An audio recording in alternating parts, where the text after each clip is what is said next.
Swamps are coming to Elden Ring Nightreign.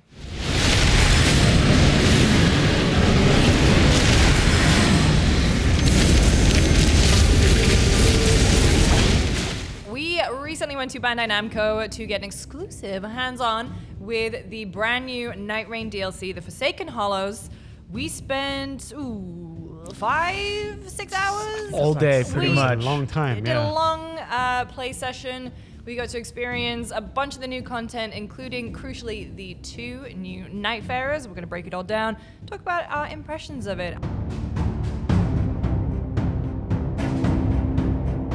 We have the Scholar and the Undertaker. Let's start with the Scholar. Tam, immediate impressions. Absolute nerd of a character. If you wanted to figure out what hole the Scholar was created to plug, it was item use. Item use in a standard run-through, advanced run-through of Nightreign is minimal, right? You don't really think about that stuff. But the Scholar is actually built around taking items, especially in day 1 early phase, and repeatedly using them as quickly as possible to rank them up and increase the power or add additional attributes to them. So that's kind of like the foundation of that character. But beyond that, they have more support abilities as well, like buffing and debuffing in interesting ways. So it is definitely a range character. You don't want to get into the thick of it because then you will be in trouble. But also, they kind of want you to get into the thick of it because the Scholar's ability to analyze and target enemies becomes quicker if you're closer to them. Yeah, so it's a character skill. So it's recharges fairly quickly. And the idea is the longer you analyze an enemy, the more debuffs you can apply or more buffs you can apply on yourself and your team in the area. The debuffs are decreased attack, and then if you get to level 3, the next hit does even more damage to those enemies. And on the flip side, if you buff yourself, you increase your stamina for the first one, and in the final level, you get a little shield that when hit, there's a shockwave that happens. Yeah. For me, when I was playing, it felt like I had to rewire my Nightreign brain to use items, and I felt like certainly on day 1, you can both tell me, I was not as impactful or effective as a teammate because I was too busy trying to get all of my item use to level 2, 3, so that later I would be more useful. Yeah. But the analyze stuff, and especially his ultimate art, which connects all of the enemies together and all of the allies together. So if you are, popping a flask, everyone gets a little bit of health back. Within range. You got to be within his ultimate range. Yes, and all enemies that are communed together take damage. Yeah. Linking them with other Nightfarers, obviously, if you are about to deal a ton of damage, linking up with Undertaker, Duchess, you can do a lot. But ultimately, I think, especially compared to Undertaker, and it's difficult not to put them both in the same thing because they are both coming with the DLC, is that he feels slow. But certainly when there are multiple enemies, he's very, very useful. I think that's kind of my thing with him. I don't think I'd rely on him for every boss, every Night Lord I fight, but for the new one in particular, or Gladius, where there are situations where you're fighting multiple bosses at once in one boss arena, I feel like having him could be super helpful. I think of it, or I describe it as Overwatch-style soldiers ult, where it fills around, and you don't have to wait for it to be fully filled. You can use it after a certain chunk, which means if you're getting overwhelmed by dogs or insects or whatever, you can quickly pop that and just clear things up. But it's most effective in those boss encounters. I'd say my least favorite thing about him, and this is mostly personal preference, is his proficient weapon are thrusting weapons, and I do not like thrusting weapons. They are my least favorite because I feel like I'm just poke.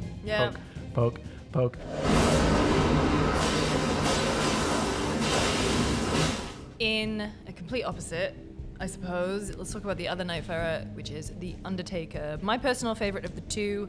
If you think the Scholar is kind of a slower approach, then the Undertaker is very, very quick, very, very powerful. I think we all had a lot of fun with her. I think she will probably be one of my top 3. Yeah. I think one of my regular go-tos. Doesn't matter the boss, doesn't matter who I'm with. I want to play her as much as I can. Yeah.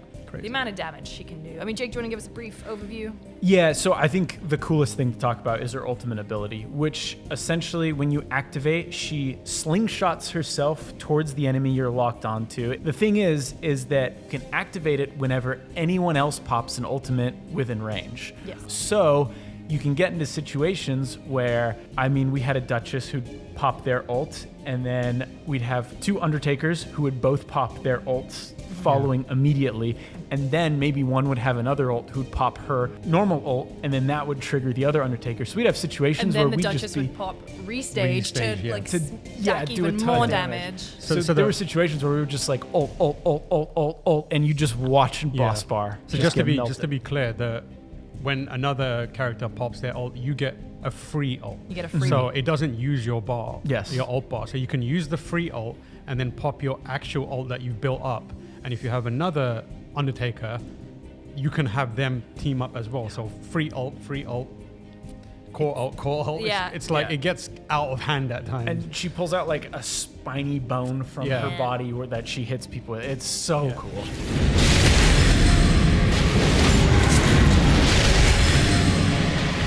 Her kind of other ability, trance, means that she increased toughness, speed, combo attack power, and then if you have an alt gauge, you can pop that and you can get you can dodge potentially lethal attack just like Wilder can, and you get more attack power. So she is a very aggressive, very quick character. We had a lot of fun yeah. teaming her up with a bunch of different Nightfarers and seeing just how much damage. She's surprisingly good at breaking through guard and like creating critical hit chances and that kind of stuff, because if you like, I had a very heavy axe on her. Yes. And I was just spamming the attacks, and obviously that takes a chunk of her stamina out. So I was just waiting until the stamina was gone, popping her trance, because it just instantly refills it and then carries on going. So you can really pressure enemies and break through their guard to lead to like a visceral attack.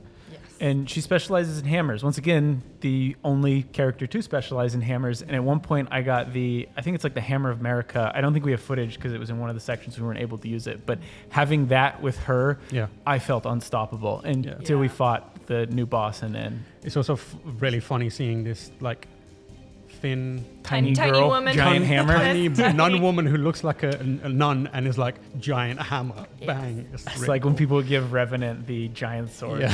It's similar energy. But mean- she's so cool. She's, Very, very like I cool. said, top 3 for sure.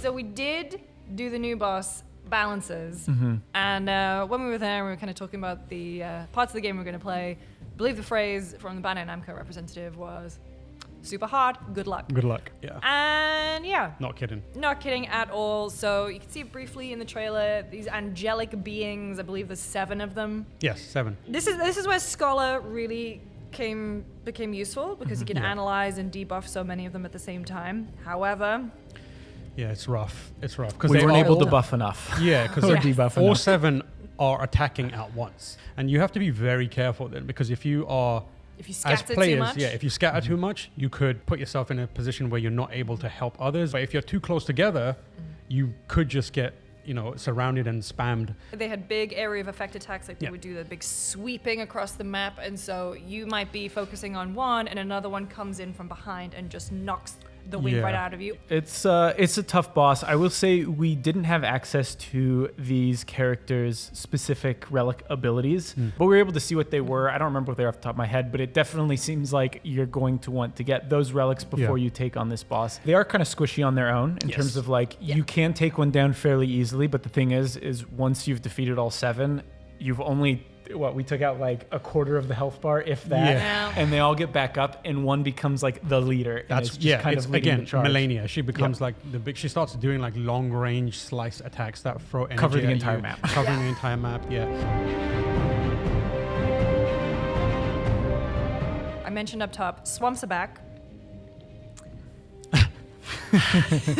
Not only There's so many swamps. swamps. Yeah, there's a swamp of every flavor. Yeah, so we found a sleep Frenzy swamp, frenzy, poison swamp, Scarlet Rot Scarlet Scarlet Rot Rot. swamp. Yeah. Yeah, so these are integrated within the original map, and they'll have different effects, but like you're saying, you kind of go deeper and deeper and deeper. There's a boss at the end. I would say you wouldn't want to do one of these at the very beginning, maybe like end of day 1, I think is probably when they start to feel doable. You could probably get away at like level 3 or 4, but Yeah, and also we they started do, it in 1 and we just got wrecked. Yeah, they do impact how you're pacing out your run, because like all swamps. Once you're in there, you slow down. It's hard to like Yeah. roll through them, jump through them. They are like areas that you can like jump onto to give yourself some normal movement capabilities. But most people are gonna slowly trudge their way through it. And there's obviously some Nightfarers who have traversal abilities that will be able to quickly get through it. Yeah, Like I Wilder. and I can Yeah. just Zipping. like zip Yeah. through it. Yeah. In terms of other new elements, we've got forges. So, and sort of new, like the town, village. Yeah, setup there's from- like a town surrounding the forge, kind of, and there's a boss in the town, and I think you need to find things to There's light like a the forge. nearby. Yes. Yeah. Right. So when you light the forge, it allows you to re-roll and change the skill on your weapon. So I think we didn't really touch this too We did it- much. I We did it yeah, one I did time, it yeah. once. I think for us as well, we were still being attacked by things, and so it was a Yeah. bit chaotic when we were doing it. But it's really cool that you have that re-roll ability opportunity within a game. Let's talk about the new map. So again, unfortunately, we cannot show this. We played it a few times. I do want to back up a little though. This is like not a new map that you pick. This is a shifting earth. Yes. I think Shifting earth. what's impressive though is the other shifting earths take place in that original map.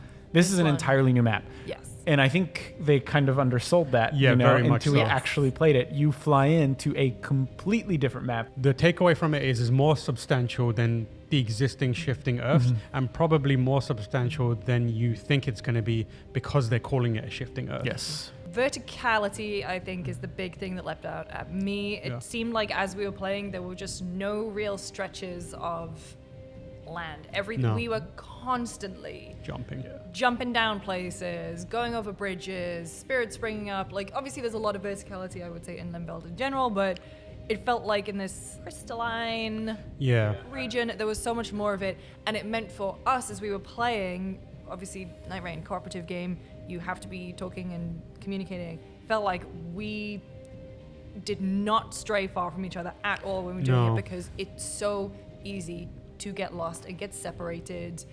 There were certain times where I fell and just like died completely, Yeah. couldn't find you guys. When you've got the night coming towards you, that verticality quickly becomes deadly, because if you're not careful and you like get turned around or disorientated, you can end up dying very quickly. Falling off a cliff. Yeah. Hey, yes, definitely did do Who that. did that? Not me. Not me. But no, I mean, it's also stunning. Yeah, it's really, really nice. It's got this like, Ethereal music.